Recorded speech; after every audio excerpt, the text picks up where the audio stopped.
মৰমৰ ছাত্ৰ-ছাত্ৰীসকল, আজি আমি পঢ়িম অধ্যায় নম্বৰ 15 অসমৰ কেইবিধমান প্ৰধান খেতি এই চেপ্টাৰটোৰ প্ৰশ্ন উত্তৰসমূহ। তো ইয়াৰে প্ৰশ্নাৱলীত প্ৰশ্ন উত্তৰসমূহ দিয়া আছে। ইয়াৰ প্ৰথম প্ৰশ্নটো হৈছে আমাৰ কোনবোৰ খাদ্য গছৰ পৰা পাওঁ? ইয়াৰ উত্তৰ হ'ব চাউল, দাইল, মিঠাতেল, শাক-পাচলি, চেনি, গুড় আদি সকলো আমি গছৰ পৰা পাওঁ। 2 নম্বৰ প্ৰশ্নটো হৈছে সকলো গছৰ খেতি সকলো ঠাইতে কৰিব পাৰিনে? ইয়াৰ উত্তৰ হ'ব নোৱাৰি। তাৰপিছত 3 নম্বৰ প্ৰশ্নটো হৈছে খেতি ভাল হ'বলৈ কেনেধৰণৰ যত্ন ল'ব লাগে? ইয়াৰ উত্তৰ হ'ব খেতি ভাল হ'বলৈ খেতিত সঠিক পৰিমাণৰ সাৰ পানী দিব লাগে আৰু খেতিত বেমাৰ হ'লে পোক-পৰুৱা, ভেঁকুৰ আদি মাৰিবলৈ ঔষধ জোখমতে দিব লাগে। তাৰপিছত 4 নম্বৰ প্ৰশ্নটো হৈছে পচন সাৰ কি? ইয়াৰ উত্তৰ হ'ব গছৰ ডাল, পাত, পেলনীয়া জাবৰ-জোথৰ মাটিত পুতি থ'লে এইবোৰ পচি সাৰ হয় আৰু এই সাৰক পচন সাৰ বোলে। তো ইয়াৰ পিছত 4 নম্বৰ প্ৰশ্নটো হৈছে 5 নম্বৰ প্ৰশ্নটো হৈছে শস্য কি? কিছুমান ঘাঁহজাতীয় গছৰ গুটিক খাদ্য হিচাপে ব্যৱহাৰ কৰা হয় আৰু তেনে গুটিক শস্য বোলে। তাৰপিছত 6 নম্বৰ প্ৰশ্নটো হ'ল 4বিধ ভাল জাতৰ ধানৰ নাম লিখা। 4বিধ ভাল জাতৰ ধানৰ নাম হৈছে আইজং, জয়া, পংকজ, ৰত্না। তাৰপিছত মিঠাতেল ক'ৰ পৰা পাওঁ? মিঠাতেল আমি সৰিয়হৰ পৰা পাওঁ। তাৰপিছত 8 নম্বৰ প্ৰশ্নটো হৈছে চেনি ক'ৰ পৰা হয়? ইয়াৰ উত্তৰ হ'ব চেনি কুঁহিয়াৰৰ পৰা হয়। কুঁহিয়াৰৰ পৰা চেনি আৰু গুড় তৈয়াৰ কৰা হয়। তাৰপিছত 9 নম্বৰ প্ৰশ্নটো হৈছে আলু মাটিৰ তলত হয়, আলু গছৰ শিপাৰ পৰা হয়নে? শিপাৰ পৰা হয়নে সুধিছে। ইয়াৰ উত্তৰ হ'ব আলু গছৰ গছৰ পৰাহে মাটিৰ তলত আলু হয় আৰু শিপাৰ পৰা আলু নহয়।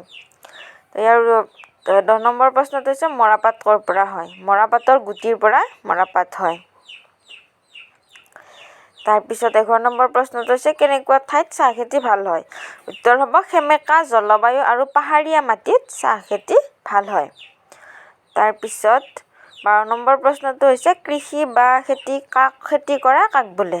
ইয়াৰ উত্তৰ হ'ব মানুহৰ দৰকাৰী উদ্ভিদবোৰৰ গুটিৰ পৰা নতুন গছ গজায় আৰু গছ গজাবলৈ প্ৰথমে মাটিখিনি চহাই লোৱা হয়, পিছত পৰিণত উদ্ভিদবোৰৰ পৰা দৰকাৰী অংগবোৰ সংগ্ৰহ কৰা হয়। ইয়াকে কৃষি বা খেতি কৰা বোলে।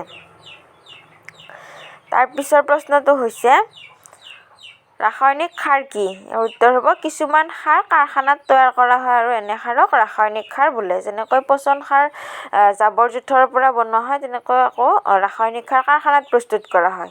তো কাৰখানাত প্ৰস্তুত কৰা সাৰক ৰাসায়নিক সাৰ বোলে। 14 নম্বৰ প্ৰশ্নটো হৈছে ধান খেতি কেনেদৰে কৰা হয়? ইয়াৰ উত্তৰ হ'ব ধান খেতি কৰিবলৈ প্ৰথমতে মাটিডৰা হাল বাই চহাই লোৱা হয় আৰু ধান খেতিত যথেষ্ট পৰিমাণে পানী লাগে, সেইবাবে মাটিখিনিত পানী জমা হ'বলৈ দিয়া হয়। তাৰপিছত এনেদৰে সাজু কৰি লোৱা মাটিখিনিত কঠীয়া ৰোৱা হয়।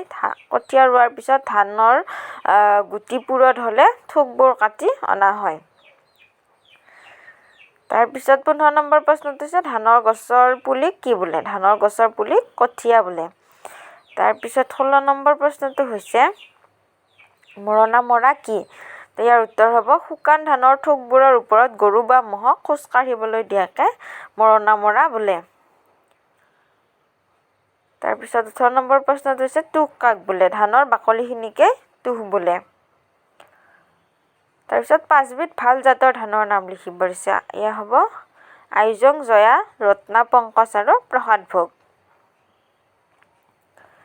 19 নম্বৰ প্ৰশ্নটো হৈছে চাহপাত কেনেদৰে প্ৰস্তুত কৰা হয়? ইয়াৰ উত্তৰ হ'ব চাহ গছৰ নতুন পাত ছিঙি কলঘৰলৈ নিয়া হয় আৰু কলঘৰত পাতবোৰ শুকুৱাই গুৰি কৰি চাহপাত প্ৰস্তুত কৰা হয়। 20 নম্বৰ প্ৰশ্নটো হৈছে শেষৰ প্ৰশ্নটো হৈছে খলিহৈ কাক বোলে? খলিহৈৰ দুটা ব্যৱহাৰ উল্লেখ কৰা। ইয়াৰ উত্তৰ হ'ব তেল উলিওৱাৰ পাছত ৰৈ যোৱা সৰিয়হৰ গুটিবোৰক খলিহৈ বোলে। আৰু খলিহৈ কি কি কামত ব্যৱহাৰ কৰা হয়? ইয়াৰ প্ৰথমটো হ'ব গৰু ম'হৰ খাদ্য হিচাপে ব্যৱহাৰ কৰা হয় আৰু খেতি পথাৰত সাৰ হিচাপেও ব্যৱহাৰ কৰা হয়। তো ইয়াৰ পিছত আমি 16 নম্বৰ অধ্যায়টো আলোচনা কৰিম।